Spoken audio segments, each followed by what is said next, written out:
Hello, everyone. This is Swagary, coach of the Rock'em Sock'em Rotoms, and this is my week 3 game for the PCPL Professional Competitive Pokemon League.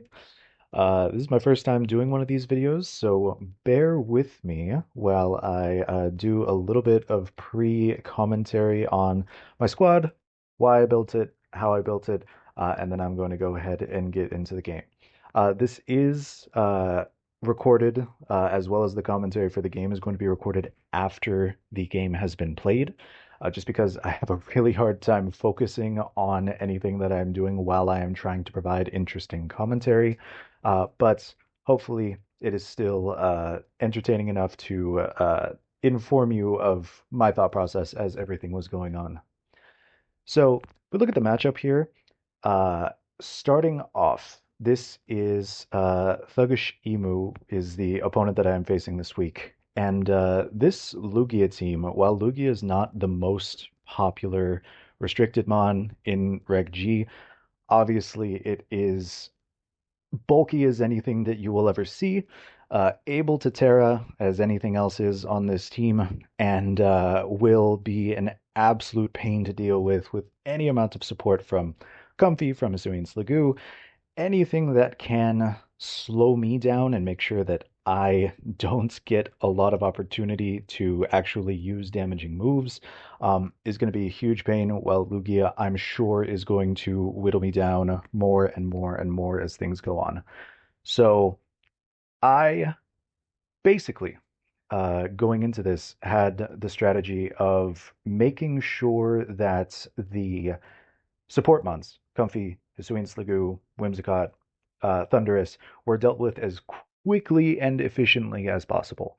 There was no way that I could let them stick around on the fields. All they were going to do was heal, heal, heal Lugia or Shifu or anything else that was on the field alongside them, and I knew that that wasn't going to be an option. So the first mon that I went with for this matchup, the first thing that I built was this Tinkaton. Um, the Gigaton Hammer with enough attack EVs to one-hit KO any of the fairy types on the opposing side. Fake out support is mandatory, and then Play Rough and Ice Hammer were able to nicely round out any super effective hits I wanted to get on Thunderous and Urshifu. Tinkaton just in general is an MVP so far this season. It's something that I am bringing to every game, am leading with nearly every game. It's bulky enough to stick around, and I think that it has a lot more potential than I originally expected when I drafted it, mostly for fake out support and type coverage. But defensively and offensively, it's been a menace, and in this particular matchup, it was great. I've also found an interesting synergy just with Ice Hammer in particular. Anytime I set up Trick Room, Ice Hammer can slow me down. It drops your speed every time you use it over and over and over to make sure I am faster than anything else in Trick Room. And that actually ends up coming into play in this game, although no spoilers. Um, I obviously brought Kyogre. It has to be brought every game. It is my late game cleaner most of the time. It sits in the back waiting for an opportunity to come in and just spam moves whenever possible. The main things that I was concerned with in this game were going to be the Hisuian Sliggoo hard walling Kyogre. Cannot do anything about that really. And some amount of Terra Dragon, maybe Terra Water, Lugia doing the same thing. Um, Anything that can sit in front of obviously my main restricted sweeper and just tank it is going to be a huge problem. So I brought two modes that I thought would deal with anything that could be brought on the other side pretty efficiently. Um, for this particular game, uh, Hisuian Sliggoo and Bronzor were kind of big question marks for me. I didn't know how well they would be able to tank all of my hits, and I did not want to sit in front of them, spam moves, and die to find out. So in order to counter them as well as I could, I brought this Scrafty Sinistra core here. Scrafty's good into Urshifu, it can be faster under Trick Room and kill it with Adamant Close Combat. Sinistcha with Terra Fairy is always able to get up the Trick Room in the face of pretty much anything, and Mental Herb is there for Taunt or Encore Whimsicott just to make sure that I don't get locked into anything I don't need to. I wanted to make sure with this composition that I wasn't just going to hard lose to anything, so the fighting coverage for the Hisuian Sliggoo and the dark coverage for Bronzor, if they were too bulky for my neutral coverage to hit, I knew that it was pretty much mandatory to bring Scrafty in this matchup. On the other hand, if I was going to be facing down a Whimsicott and a Comfey, and that was the main support core, as well as maybe an Araquanid, I needed to have a Tailwind mode as well. I wanted to make sure that if I was going to be, weather reset with Whimsicott over and over again, or Araquanid was just going to try to sit and face take everything from Kyogre, that I could have a flying type and a fire type to counteract that. Tornadus, not great necessarily in this matchup. Thundurus kind of is really good into it. And in particular, like the spread Bleak Windstorm damage isn't the strongest. I thought Moltres was better for this matchup. Moltres with Flame Body is good against Urshifu. It's bulky enough that it can take some hits and possibly get a burn off. And the Tailwinds and Hurricane are really able to take advantage of the big flying weakness that is pervasive across a couple of these different support mons. But I knew that if I saw Hisuian Sliggoo and possibly Thundy, that Moltres would not be able to come. I was just preparing for any eventuality. Sandy Shocks is there to assist alongside anything that Moltres might be doing. If Sandy Shocks can get off some good electric moves against Lugia or Araquanid and, has steel coverage for the fairies, I would be happy with it getting off like 50% going down and then getting me some momentum. Other than that, those were the two modes that I basically brought.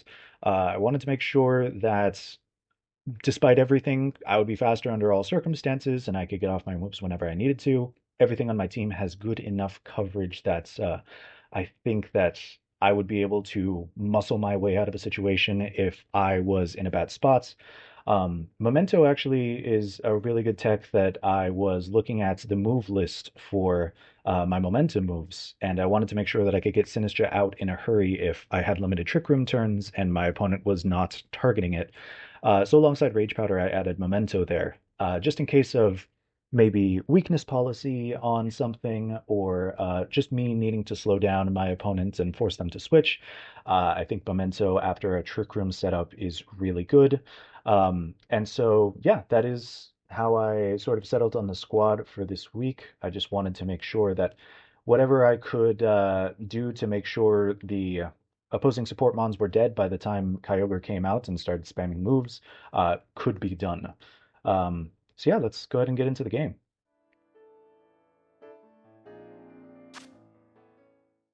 All right, so here we are with the game.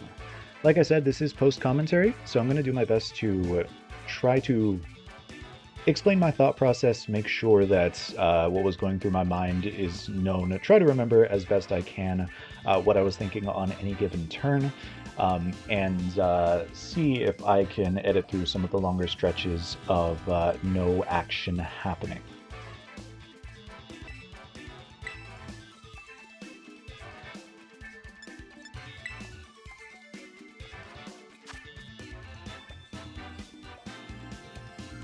Looking at the team my opponent brought, I think Persian was a bit unexpected. It was the most unexpected among everything. Thundurus, Urshifu, I pretty much 100% knew was coming. The Sliggoo that I assumed probably would come was there as well. And then we have Comfey rounding out everything because, man, that mon is a good support mon. Knowing everything that is going on the other side, seeing that they brought a fast squad without a bronze or anything to imprison my Trick Room, and with the possibility of Thundurus and Sliggoo kind of just invalidating any Tailwind mode that I have without Scrafty, I knew that my Trick Room mode was going to be the thing that had to come. So Scrafty here as well as Sinistcha, those don't end up being my leads. Tinkaton pretty much always has to be the lead in this matchup because In my opinion, I think that having the fake out support on turn 1 to break multiscale on Lugia, as well as prevent Urshifu from doing terrible things, is the best option that I can really have.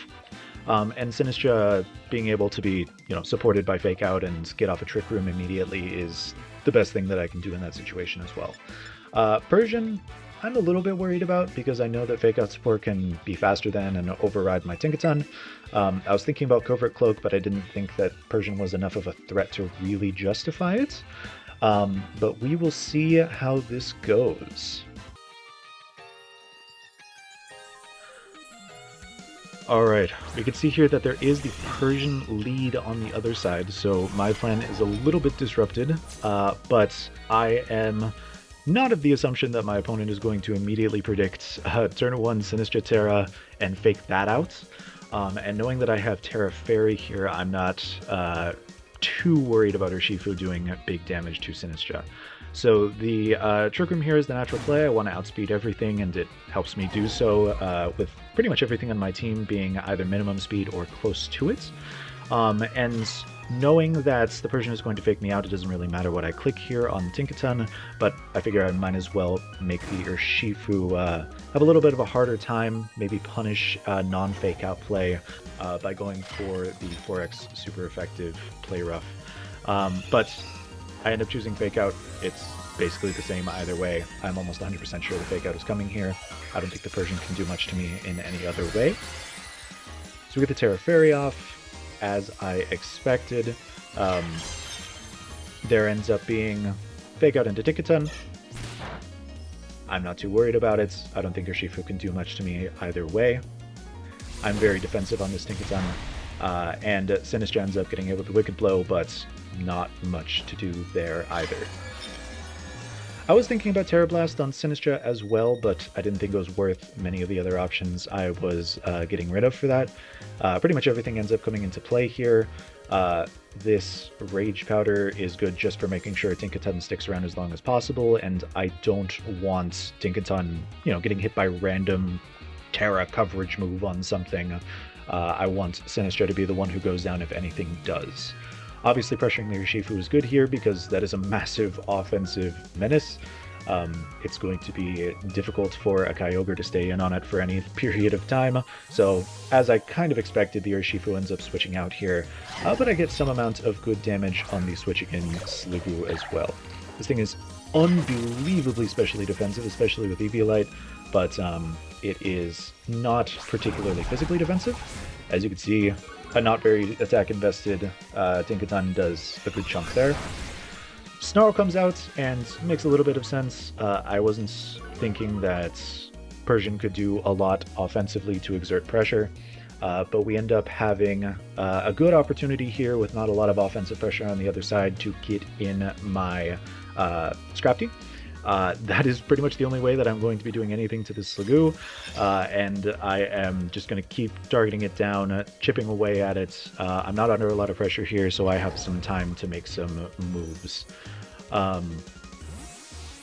We can see Scrafty being able to come in. I decided that an attack into Persian was more worth it than into Sliggoo here because I think that my Scrafty can just outright kill the Sliggoo from this percentage. So I want to start chipping away at that Persian as well so it doesn't keep on faking me out and switching out and, doing the annoying thing that Persian likes to do. Ice Hammer here was intentional. I didn't go for the more powerful Gigaton play or Play Rough just because I wanted to start lowering my speed under this Trick Room. I wasn't sure if it would come into play, but knowing that Tinkaton is naturally pretty fast and Sliggoo is naturally quite slow, I wanted to make sure that if the situation came up where I wanted Tinkaton to be slower than something, that I would be able to have that opportunity. I also didn't think that the damage on Persian mattered too much there. Here, facing down what is a very terrifying Lugia that could be repeatedly healed by a Life Dew from the other side, which I actually didn't know Sliggoo got before this time. I end up, again, just trying to break multiscale and target down that Sliggoo with close combat to make sure that it does not stick around for much longer. I was a little worried about a Terra here, but I really couldn't do anything about it. I would just adapt if it came out. If the Sliggoo Terra'd, that meant that the Lugia couldn't. That was better for me. The Chilling Water here is a great tech. There's a lot of really good support moves that this thing gets, and I'm not invested into Special Bulk at all, so it actually does a meaningful amount of damage. I get a very lucky crit here. That should have done maybe like 5% with the attack drop as well as the multi-scale. But you'll see soon that that kind of becomes a common theme. That Life Dew was able to save the Sliggoo's life. It was able to survive that close combat, and then with the defense drop, my Scrafty takes a ton from Aeroblast, but thankfully, very bulky Scrafty as well as Assault Vest means that I do not outright die to it. Just thinking on my feet after that crit, knockoff with multi-scale broken is always going to KO that Lugia.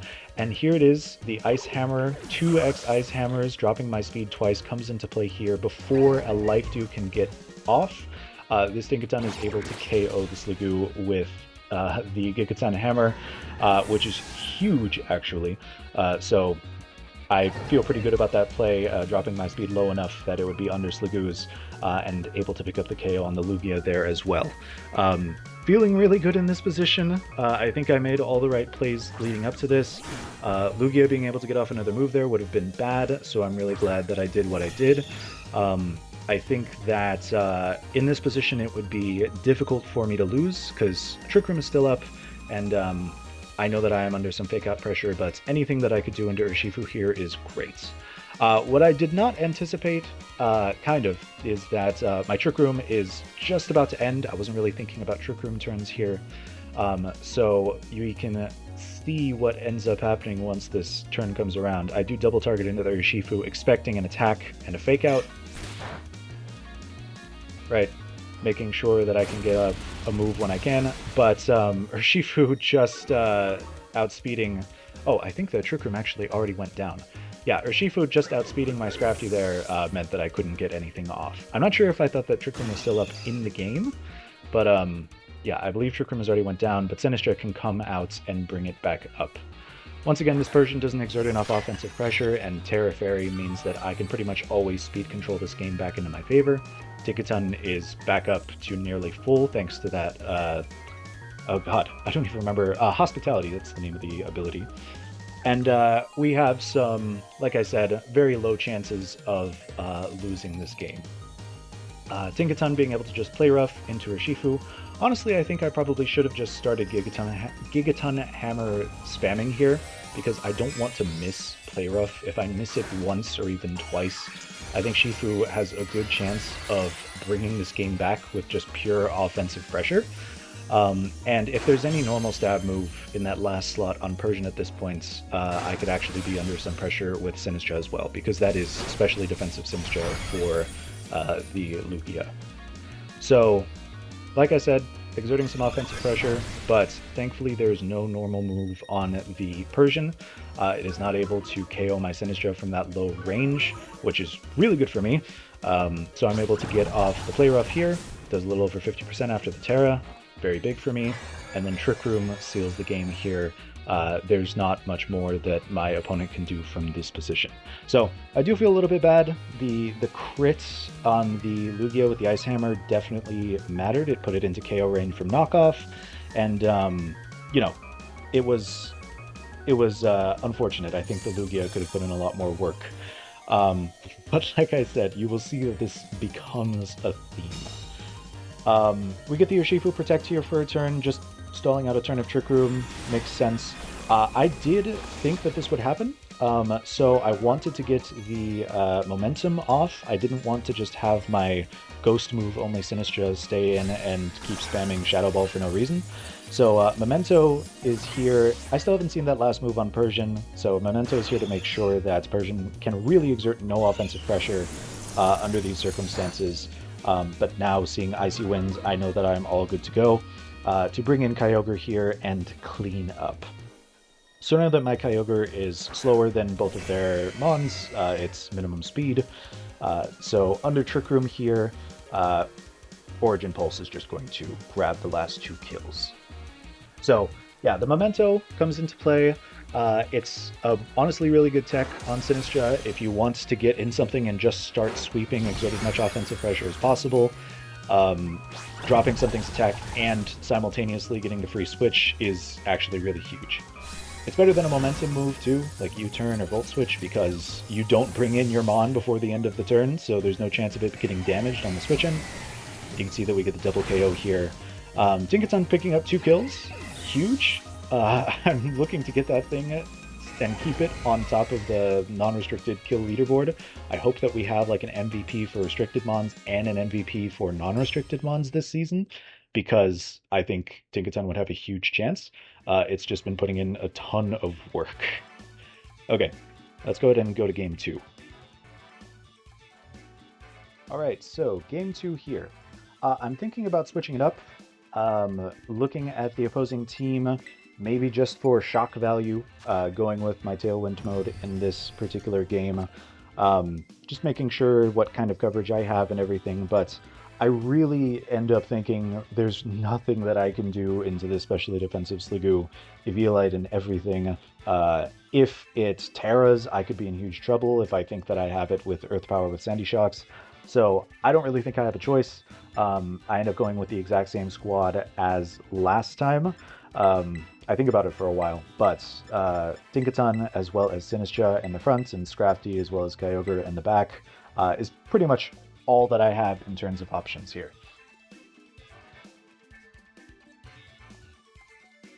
I'm excited to see what my opponent does to adjust though. I know ThuggishEmu has a lot of tricks up his sleeve with this team composition.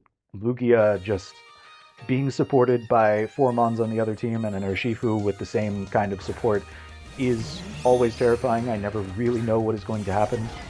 I expect that this Thundurus is going to be a little bit more offensive, just in order to get heavy hits into my Kyogre if it ever comes up. As usual, it doesn't really matter what I click with Tinkaton here, because I think I'm just going to get the fake out from the Persian into that slot, but it's worth trying to punish something. So I go with the exact same play as before. It's worth trying to do the fake out to make sure that the Thundurus cannot move if the Persian decides to go for something else. And that is what ends up happening. No fake out coming out from Persian, so I do get the fake out into Thundurus. I'm glad I didn't click just a random move for meme purposes, expecting a full predict there. And I managed to get this Trick Room off quite safely, although the Persian switches out. I'm sure that with the same leads here, the Persian wanted to get out as quickly as possible because, you know, fake out cycling is really big, and being able to have a better position into a Trick Room when your Persian can't exert that much pressure is also really big. I have a good feeling here when this Thundurus gets burned by this Flame Orb that there is some trickery going on. I don't actually know in the moment if Thundurus gets Trick or Switcheroo or anything like that, but I'm not willing to risk it. So I end up Terra Darking my Tinkaton, which was my entire strategy to avoid getting, paralyzed by Thunderwave or anything like that. Just kind of out of panic, and I end up going for Gigaton Hammer into Comfy just because I don't think I'm under the most pressure and I outspeed everything.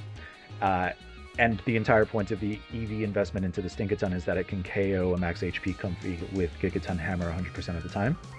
And then I just want to get some good damage off onto the Thundurus as well. I don't think it's worth clicking Memento on my Sinistra yet. So here's the Terra from my Tinkaton. Again, a little bit of a panic Terra. And I don't want to get burnt, basically. I don't want the Flame Orb to get switched over onto my Tinkaton. And I want to make sure that I can stay healthy. The Shadow Ball gets off onto the Thundurus. And a huge crit happens. That was way more damage than it should have done. And then the Comfy, which I later find out is defensive enough to survive that Gigaton Hammer, also gets crit. An insane series of plays. The fling from the Thundurus, by the way, is the entire strategy with this Flame Orb, which immediately burns me. So my Terra was completely useless, and I mispredicted this play entirely. But I am purely veiled out by RNG there. Comfy gets no more opportunities to provide support to its team. And Yeah, this is honestly super unfortunate, and I still feel very bad, ThuggishEmu. I hope that things go better RNG wise for you in the future. Um, I basically from this position, having KO'd the Comfy, am in a huge advantage as a result of that luck. I now have the KO range on Thundurus, which I should not have. Um, I have, Tinkaton sitting in here. It's burned, but, simultaneously, it is able to get off a lot more moves than it definitely should have been able to. Um, and yeah, I mean, if that turn one fling had happened, I'm glad I clicked the fake out because turn one, the Thundurus was going to fling into my Tink and make sure that it did not have that offensive pressure. I also get the Spadef drop, which I don't know if it ends up mattering, but it definitely could have at some point. That, a lot of my team is special, and knowing that it's at it's at -1 Spadef now is also big. So yeah, the luck in this game is crazy. I start spamming moves with my Tinkaton, and I make sure that I can just, draw out a Terra if there is one, but get as much offense off as possible because I don't think I'm going to be able to get off another Trick Room in this game with a Lugia in front of me. But I do get predicted. The Protect from Lugia comes out, and my opponent makes a good play, knowing that I'd probably try to double into it. I was scouting for Terra, but did not end up working out. And then we get this, I believe it's a Snarl that comes out from Persian, lowering my special attack from Sinistra, making sure that that Shadow Ball is not going to just be spammed into Lugia and kill it over the course of 2 or 3 turns. Sinistra is at a low enough HP now that I don't really have hope for it to survive. I do want to get off as much value with it as possible, and I know that Trick Room is going to end soon, so I do not want this Lugia. I was mostly worried about weakness policy, but it ends up not being that, so that is really good for me.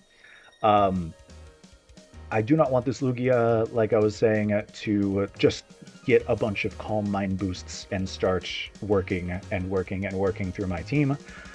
So Tinkaton I don't really have good opportunities to switch with. It doesn't have any momentum, and it really can just click its moves. Gigaton Hammer is a little bit stronger than a super effective Ice Hammer at this point, and I don't need any more speed drops. So after the Protect, once again I double into Lugia, knowing that it probably is not going to Protect again. And this Memento from Sinistra is honestly a very big one. I'm really glad that I brought this tech this time around. We have the Terra Electric from Lugia, which is really, really big. Against a Kyogre, knowing that it is going to be spamming maybe Electric and Ice moves into the Lugia, trying to get it with super effective moves.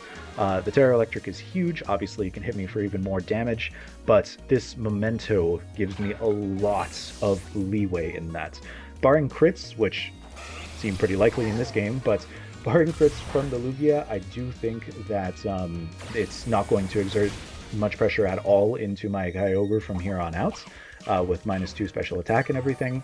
My Tinkaton gets U-turned on, but eats its citrus berries, so it's back up. Honestly, I would have preferred if it was just at a lower HP, so it could die faster, and I could get in a Scrafty for some fake-out pressure.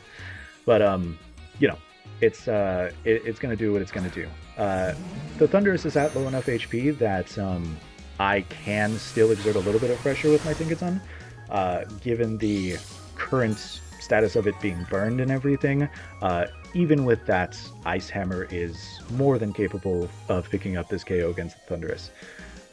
So with that in mind, I want to start getting a little bit more chip on this Lugia because I do not want to bring my Kyogre out into a Lugia spamming electric moves. Even if it's at -2, if it's at high enough HP, it can just survive and survive and survive. So my Scrafty has to come in here, and we have to start kind of playing a guessing game, going back and forth. Persian, coming in, fake outing, trying to get my Mons dead as fast as possible. Lugia switching out to make sure that its stat drops go away. And I just need to keep on keeping on, weather this storm. Thundurus protecting is a really good idea. The Scrafty is able to get a fake out into the Persian, but, it's not incredibly large amount of damage. So my opponent still in a winnable position here, but there's just been a lot of bad luck on their side that has made this just a 10 times harder game for them. Um, I am able to, in the face of this Persian, knowing it doesn't have a normal move at this point, go for the pretty safe and clean move here. I am pretty sure that one of my Mons might get knocked out by an electric move from Thundurus here, so I double target it to make sure that it goes down. I don't want it spamming electric moves into my Kyogre when it ends up coming out. My Tinkaton also gets a lucky dodge on that Wild Bolt Storm, but I don't necessarily think that that mattered. The Tinkaton is going to end up going down pretty quickly anyway. But what that does do here is... Actually, I lied. I do think this actually ends up mattering a lot, because that means that the Gigaton Hammer can take down the Thundurus, and the double target that I did in the Thundurus means that this knockoff now goes into Lugia. So yeah, that Wild Bolt Storm miss actually did matter quite a bit. Again, like I said, lots of RNG. Knocking off the leftovers is really bad for Lugia. Once again, I would have probably preferred if Dinkaton had just died there, but on this particular turn, it was better for me to get that knockoff off. This version is getting off its last fake out here. This is the last turn that it can come in, because there's only 2 Mons left on the opponent's side. Checking if I used Gigaton Hammer last turn, because I honestly did not remember. And just trying to get Tinkaton to die as quickly as possible, and getting off as much damage as I can to Lugia now that I know that there's no heal pulse or floral healing on the other side that is possible. Persian picks up a kill. Tinkaton finally goes down after picking up 4 kills total in the match. Huge. Great work. My GOAT for the season. The Aeroblast comes out and does less than I thought. I'm not actually 100% sure why it did so little. Lugia isn't special attack dropped or anything. So I think it did... I don't know. Honestly. I think the first time it Aeroblasted me in the last game, I had a special defense drop from the close combat, so I guess that's just how little it does. But that is not what I was expecting, honestly. And now finally here we are in a good position. I assume Lugia is going to go for an attacking move into Kyogre, hope for the para or the crit, just to take Kyogre down and make this a Scrafty versus anything else match.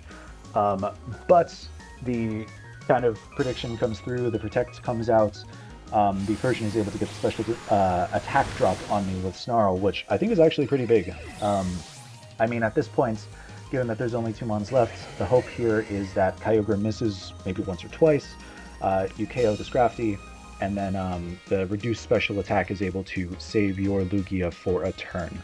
I do think that Lugia is at a low enough HP here that it does not end up mattering. I'm able to get off a double attack into it now that I know I've protected last turn. So this is all she wrote. I'm debating what move to use here because I don't want to miss. But I don't think that Ice Beam KOs, and I don't want to lose because I miss a KO. So I end up just going for the strongest moves.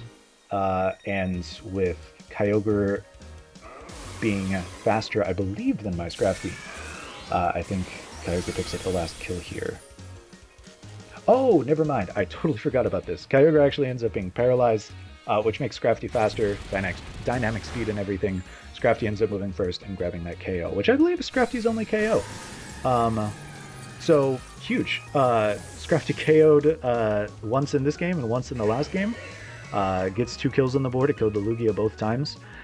And yeah, really, really bad RNG. I still feel bad. Again, sorry about this. Hopefully my, video footage of this event is able to give a little bit of credit to ThuggishEmu. He had a great position in both of those games, in my opinion, if some bad RNG did not play out. So, unfortunate, but we do end up getting the win. I, again, hope to see you in playoffs. I hope that the rest of the season goes better for you RNG-wise. If we get the run back, I'm excited to see what you bring, and I really hope that the rest of the season goes well for you. I am gonna try to start using more accurate moves and accounting for more hack stuff just to make sure that my wins don't come from RNG as much as I can really account for. But Yeah. Thank you for watching. I hope to bring you the same type of content next week, and I will see you all again later.